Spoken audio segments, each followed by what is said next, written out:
Hi. Okay, we're good to go. Have you ever wondered how you can get something like an article of clothing or towels or blankets or rugs out of something like this? It's pretty much a miracle, I feel like, that we can have something like a little sheep that can give us so much that helps us in our everyday life. Oh. Is that better? Hopefully? So, I'm going to talk about the process of how we go from a sheep to something like an article of clothing. And there's a lot of different steps to it. The first one is that we have different types of fibers that we can use to make different things. So the first type of fibers are animal. So I'm sure you've heard about sheep. You can get wool from sheep or maybe alpaca, but there's things like llamas or camels or fluffy rabbits like that thing in the middle. So we have animal fibers and we also have plant fibers. A lot of you have probably heard about linen, which comes from flax or cotton, but there's other things you can use like bamboo or hemp, or I've heard of a lot of other different kinds of things. So I'm going to mostly just be talking about wool because that's what my experience has been so far. The first thing that you got to do when you have a sheep to use its wool is you got to shear it. I hear they don't like it very much, but you'll notice that their wool is really dirty when you first shear it. So the next thing you got to do is you got to wash it. And when you wash it, you don't want to wash it in water that's too warm, because if you do so, something called felting happens. It's like the fibers get melted together. So you got to make sure that it's more of like a room temperature, and use a softer type of soap.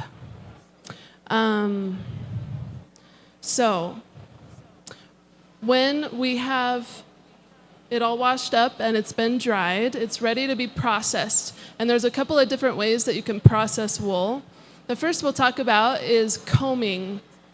So as you see there, we have some hand combs that have the long tines. And you put it on one side and then you brush it into the other side. When you get all the long fibers out, it usually has some shorter fibers that are left. And you can throw that away or you can use it to like stuff things, but you don't want to have that in with your other wool when you're combing it. You can also have a comb on a table. And you'll see in one of the pictures there's something called a diz, where it can be metal or plastic or wood, but it has a little hole in it, and you bring the fiber through that hole, and it just makes sure that all the fibers are going the same direction, which is nice and easy, and it doesn't have a lot of air when you do it that way. We'll talk about air in just a little bit. Another way that we can process it is through cards. So these are called hand cards, and kind of like combing, you put the wool on one side and then you brush it to the other one. But this way, we don't get all the little pieces out. They're all kept together. And then when you take it off of the card, you roll it up into itself, like you can see up there. It's called a rolag. And so when you spin from a rolag to make yarn, it has a lot more air in it, because not all the fibers are going the same direction. When you have more air, it's a warmer type of wool or a warmer type of yarn. Along with carding, we also have a drum carder, which is more of a new thing that's a lot easier on your body because all you have to do is crank it for a while instead of going back and forth and back and forth.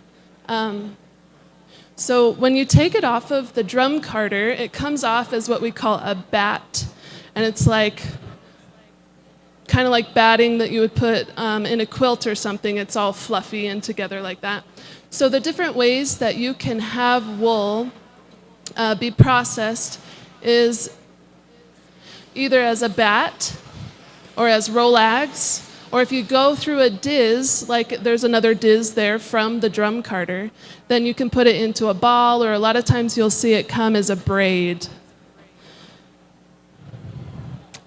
Just really quickly, I'm going to mention about dyeing wool. You can dye wool from a lot of different things. But You can do it at almost any stage. You probably want to wash the wool before you dye it, but you can dye it after it's been washed, or you can dye it after you've spun it up, or you can dye it after it's been made into fabric. Okay, after you have processed your wool, now it's time to spin it. And there's a lot of different kinds of tools that you can use to spin wool. There's things like spindles, spinning wheels. That picture there in the middle is called a charka, and that's actually primarily just used for cotton. Cotton is harder to spin than wool is because the staple length, or how long the fiber is a lot shorter than most of the sheep's wool. And along with different kinds of tools, there's different techniques of spinning. So you'll see there up on the top, somebody has the wool and they've folded it over their finger. And so when you spin it that way, it's called spinning it from the fold.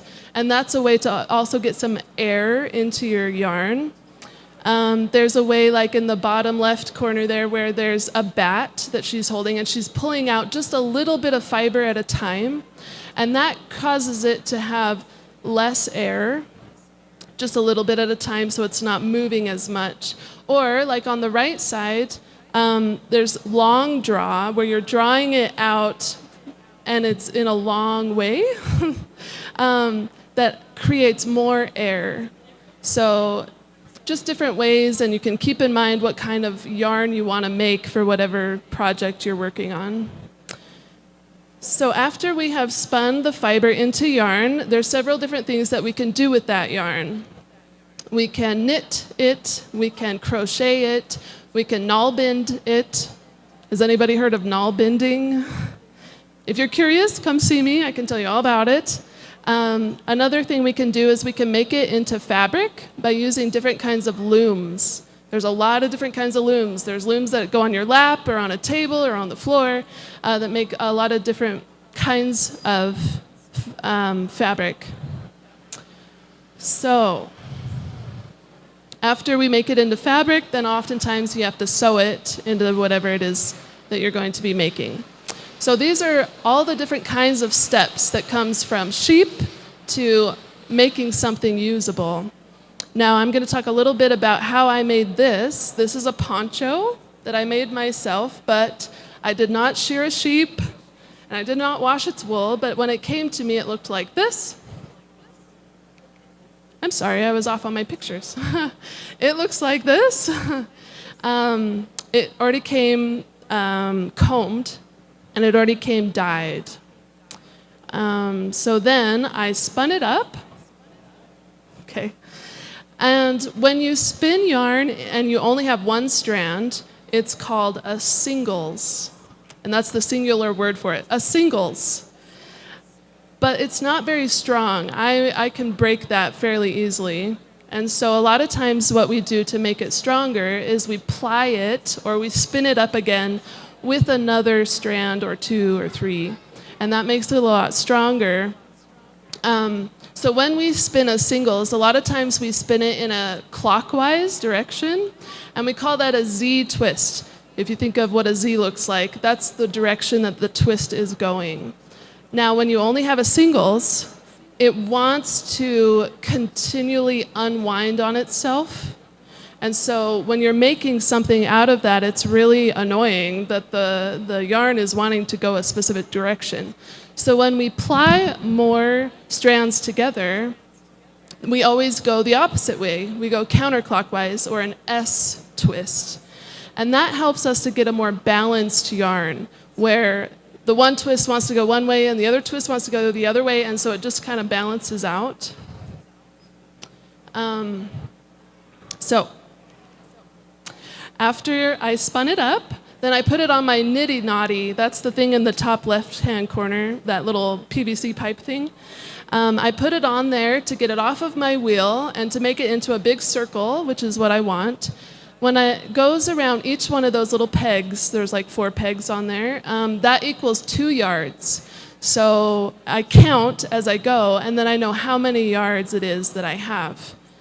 After that, I wash it up, and wet finishing your yarn after you're done is really important because it helps those twisting to kind of relax and be like, okay, this is how I'm going to stay.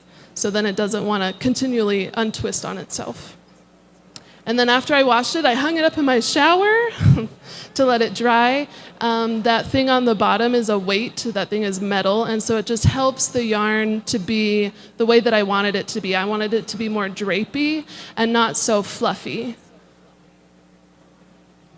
So then I made them into skeins. That's what those are called.